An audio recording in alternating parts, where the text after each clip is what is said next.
times of getting in the school cafeteria. Sorry about that. I was going to say the show's had a lot of great music. It's a revolution of sorts that all started at an elementary school outside of Detroit with one third grader who was sick and tired of the grave injustice that was being served up for lunch. When did you notice that the mac and cheese was not that great? Second grade. It's apparently been a problem for quite some time. Subpar mac and cheese served in the cafeteria at Lanigan Elementary School in Farmington Hills, Michigan. But how bad is it really? When you've seen mac and cheese on the menu, what do? Want to be absent for the day?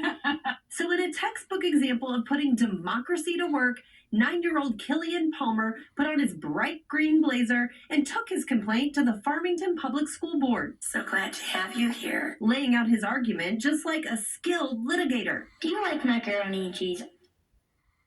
Yes, we do. Okay. Finding common ground and then driving it home. I saw burnt pieces all over the macaroni and cheese. It didn't taste great. I had to use milk to get all the burnt pieces out of my mouth. But wait, it gets worse. Killian told the school board that if the pasta wasn't burned to a crisp, it was colder than the milk, and sometimes barely even there. I saw more cheese than noodles, so I didn't want to eat it.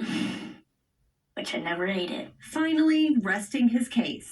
I'd like to discuss this topic once we finish with public comment. So thank you for bringing this to our attention. Message delivered and received. Just 2 days later, macaroni and cheese was back on the menu with a noticeable change. It was perfect, it was even, it was hot, and no burnt pieces.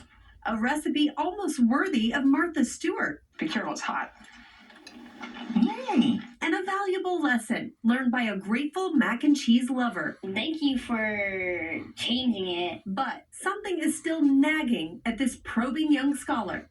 What did you even put in there before?